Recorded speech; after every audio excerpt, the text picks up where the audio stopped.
আমের সিজন যেহেতু এখন বাজারে বেশিরভাগই আম দেখা যায়। কাঁচা আম, পাকা আম সব দিকে সব দোকানেই যেন প্রায় আমটাই দেখতে পাওয়া যায়। আমি আজকে 1 কেজি কাঁচা আম নিয়ে এসেছি। কাঁচা আমটা আমি একটা আচার বানাবো ভাবছি। তো কাঁচা আমগুলো ঢেলে নিলাম। তো এইবারে আমি এটাকে কেটে নিব।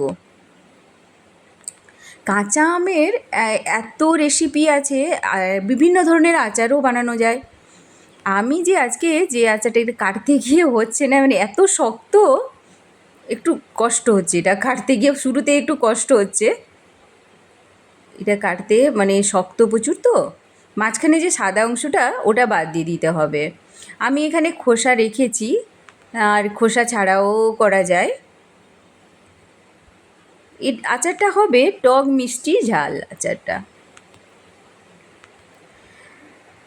আমের আচার মানে যদি হঠাৎ করে আচার খেতে ইচ্ছে হয় তাহলে এটা 1 ঘন্টার মধ্যেই আচারটা তৈরি হয়ে যাবে। এই আচারটা খুবই সহজভাবে বানানো যায়।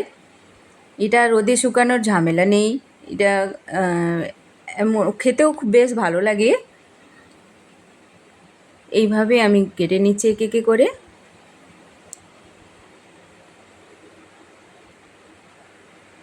আমের এত রেসিপি, মানে যত বলা হবে ততই কম।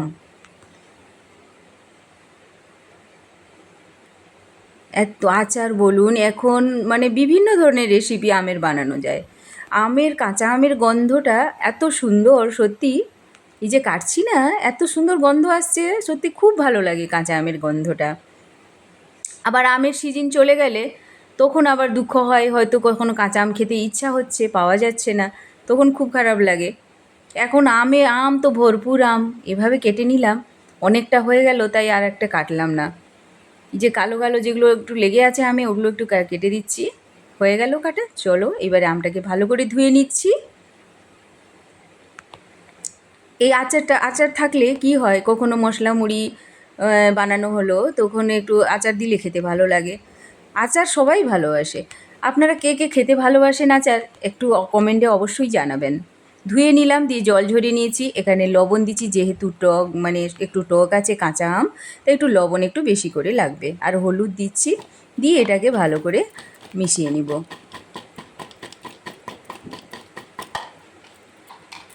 ভালো করে মিশিয়ে নিয়েছি, এটা ঢাকা দিয়ে রেখে দিব 30 মিনিট মতন। এবারে আমি কড়াই গরম করে শুকনো কড়াইতে শুকনো লঙ্কা 5-6টা নিয়েছি, 1 চামচ পানমৌরি নিচ্ছি, 1 চামচ গোটা ধনে, 1 চামচ জিরে, গোটা জিরে,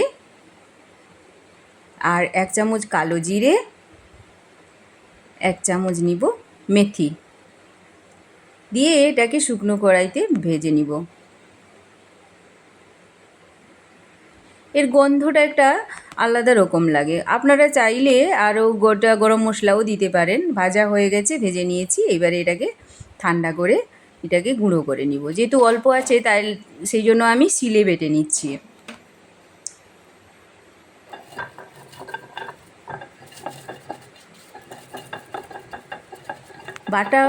শিলে বাটা মশলা খুবই ভালো লাগে, কারণ এটা পুরো মিহি হয় না, একটু ইয়ে থাকে, তো ওই জন্যই ওটা ভালো লাগে মশলাটা। শিলে বাটা মশলা রান্না একটু আলাদা হয় স্বাদ।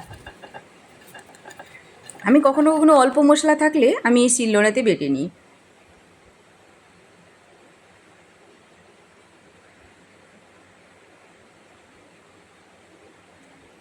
হয়ে গেছে, গুঁড়ো করে নিয়েছি। এবারে কড়াইতে তেল দিব, 100 গ্রাম মতন তেল দিয়েছি।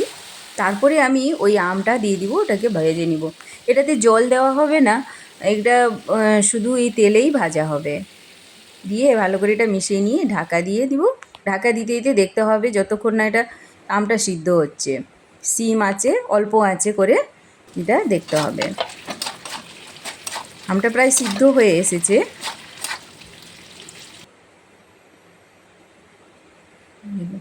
আমি একটু এটাকে ভালো করে একটু মানে খোসাটা একটু ইয়ে করে নিয়েছি, মাখিয়ে নিয়েছি। মানে কারণ হচ্ছে এটা 1 বাটি মতন আমি চিনি দিলাম, পরিমাণ মতন আপনারা দিতে পারেন। আমটা বেশি টক থাকলে আর একটু চিনি দিবেন। টক মিষ্টি নিজের থেকেই আপনারা এটা করবেন, আর একটু বেশি দিতে পারেন বেশি মিষ্টি খেলে। এইভাবে ভালো করে মিশিয়ে নিলাম। তারপরে এই গুঁড়ো মশলাটা দিয়ে দিচ্ছি।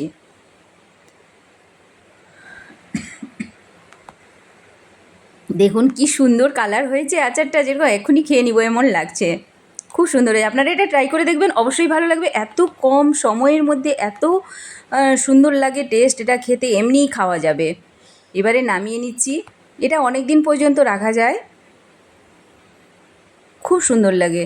আশা করছি আমার এই রেসিপিটা আপনাদের খুবই ভালো লাগছে। যদি ভালো লাগে তাহলে সাবস্ক্রাইব করে দিবেন আর লাইক করে দিবেন, আর কমেন্টে অবশ্যই জানাবেন কেমন লাগলো। দেখুন কি সুন্দর, মানে জিভে জল চলে আসছে, এত ভালো লাগছে। Bye bye.